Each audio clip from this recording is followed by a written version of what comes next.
Hello guys! Is it really worth buying a 30-year-old sequencer?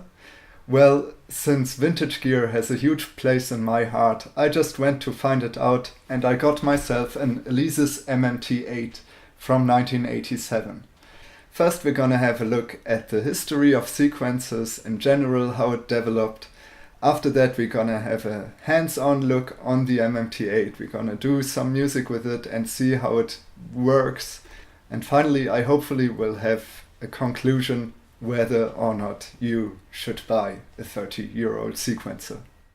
The idea of automatizing music is probably as old as music itself. Ancient Greek engineer Heron of Alexandria already mentions musical machines in his theoretical work Automata. The oldest surviving musical machines date back to medieval times. Some tower clocks feature mechanisms that would play a more or less complex melody, or let's say sequence, when a certain time of the day was reached. As technology evolved, it became easier to program these machines. For mechanical programming, punch cards were introduced as one of the easiest ways to reproduce melodies mechanically. While the punch card runs through a machine, the holes will activate mechanisms for corresponding tones to be played. Other mechanisms used pins instead of holes. The pins could be mounted on a roll to create loops. If you want to learn more about music machines, or let's say mechanical sequencers, the Wintergatan YouTube channel is a very good source of information. I've linked a video in the description. Obviously, Wintergatan's famous marble machine itself is built around a mechanical sequencer using a pin roll. When people started to experiment with electronic music instruments, it was obvious that sequencing would soon be introduced. Leon Theremin built the Rhythmicon in 1931, which was the first electronic instrument to automatize melodies.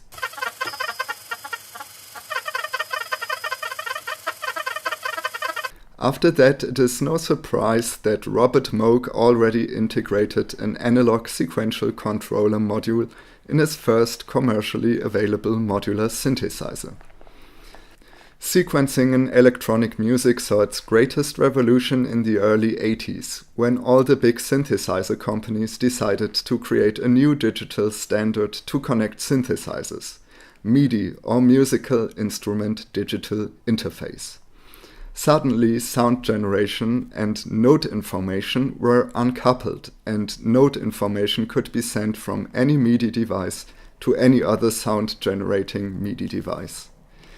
Now you didn't need a big patch bank anymore to make your synth play a sequence.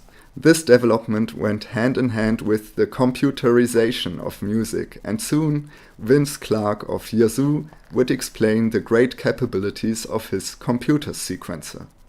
Right, I'll start off with a real simple sequence. So what I'd do is I'd go to the real-time page on this particular computer to write the first pattern. Okay. Select my MIDI channel on this keyboard, which is my master keyboard. And then I'll get a click from that, hopefully, and just write something down.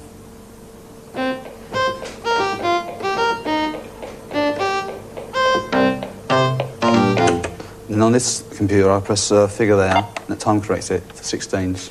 That's whatever figure you punch in.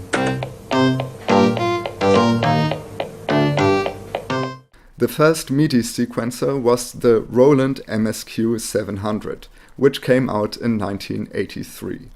In 1987, Alesis stepped into the sequencer market as well. I will not go into the history of Alesis since I did it in another video. With MIDI being a well-established standard by now, the young Alesis company focused on creating affordable digital music gear. The MMT-8 sequencer, costing just around $300 when it came out, became one of their early successful products and made MIDI sequencing affordable for a wide range of people.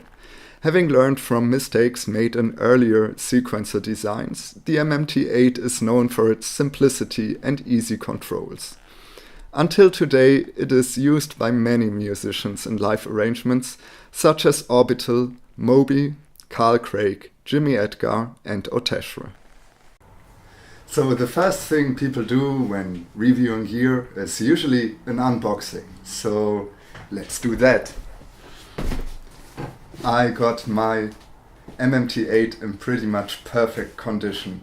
So let's open this box, which has never been opened, and see what is inside.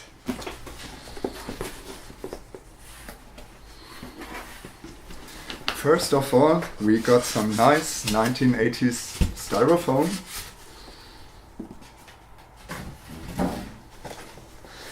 And look at that, here we go.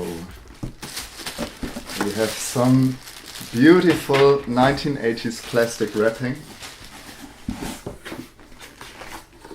A plug kind of thing from the 80s. We got a nice user manual, which is handy because it is for the HR16 drum machine as well, so that is nice. And some information new from Alesis: data disk, universal direct MIDI to disk data storage.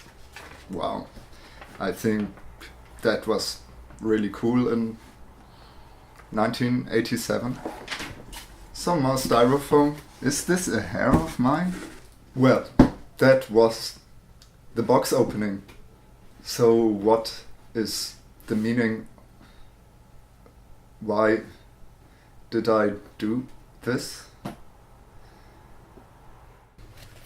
Alright, so let's have a more serious look at the MMT-8. By more serious, I don't mean that we're gonna calculate our taxes on it, even though it looks like people would have done that on it. But no, it is just a sequencer with something which I have never seen anywhere else.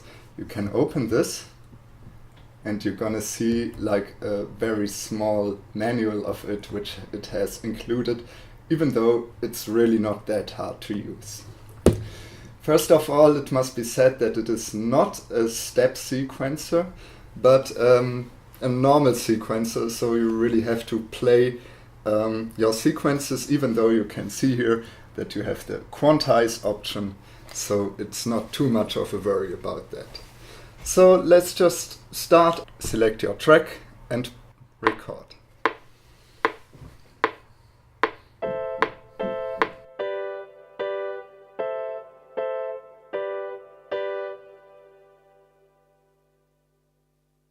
Now that loop has become a little bit too long for me, so I select the length. With this I can control everything. I set it to 8 beats, and to confirm I press record again. And now we have on track 1.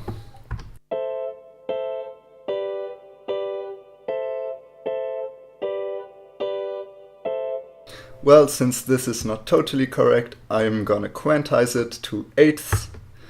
And the quantizing is done. Now, even though you can do dub, you can't do overdubbing, so I'm gonna have to record something additional on another track.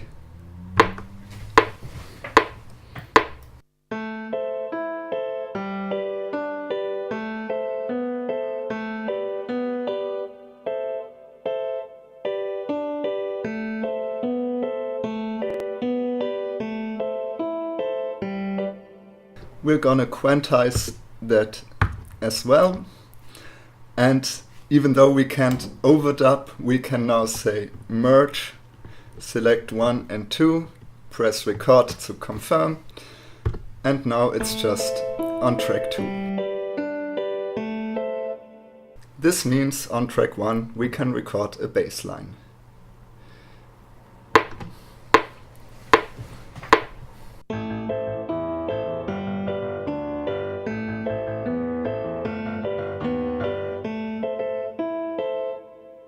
Oops, I totally accidentally made a wrong note there, not just to show you what to do with a wrong note. Now listening to the bass line.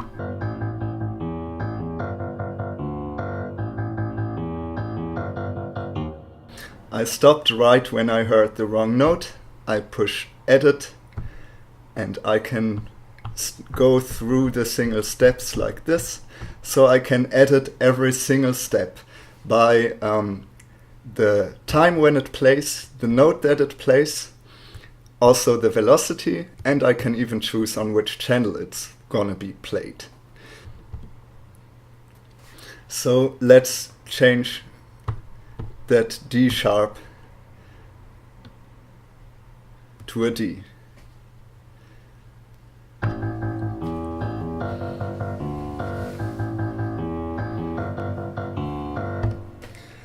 Now I have my microcorg usually to do bass, so let's leave edit mode and select MIDI channel 2 for track 1.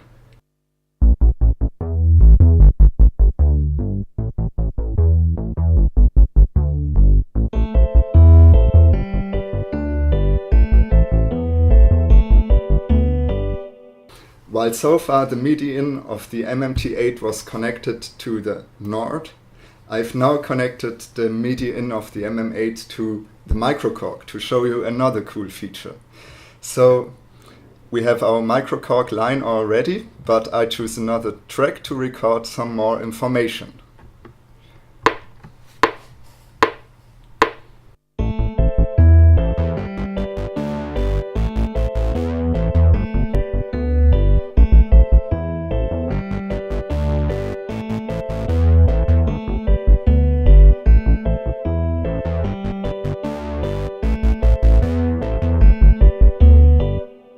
As you can hear by that, it is not just recording notes, you can also record controls. Which means that now I have the cutoff of the microcorg recorded on track 3. Well, let's say you want to play a B part. I have recorded one which sounds a little bit different.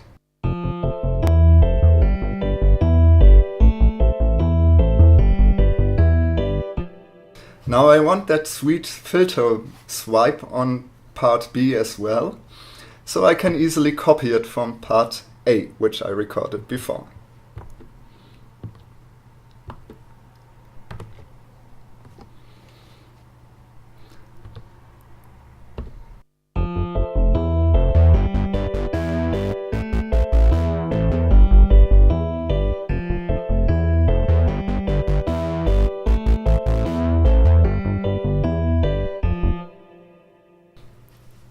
Now to connect these parts, I can connect them manually while switching in between them while they are running. This would go like this.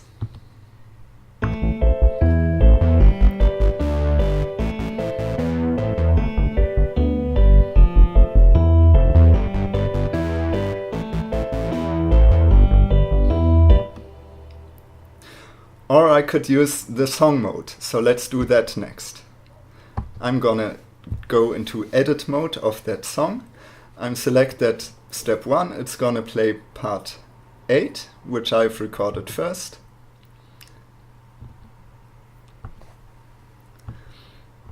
And then on step 2, I'm gonna select part 9.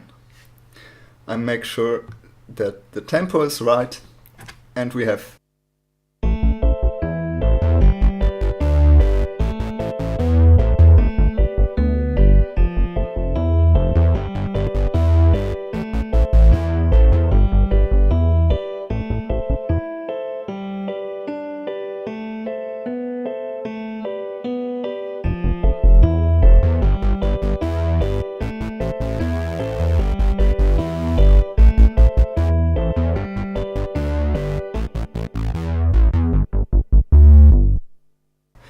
Well, there surely are a few more functions you can use, but that's basically the workflow how you would do something live or very quickly in a jam session.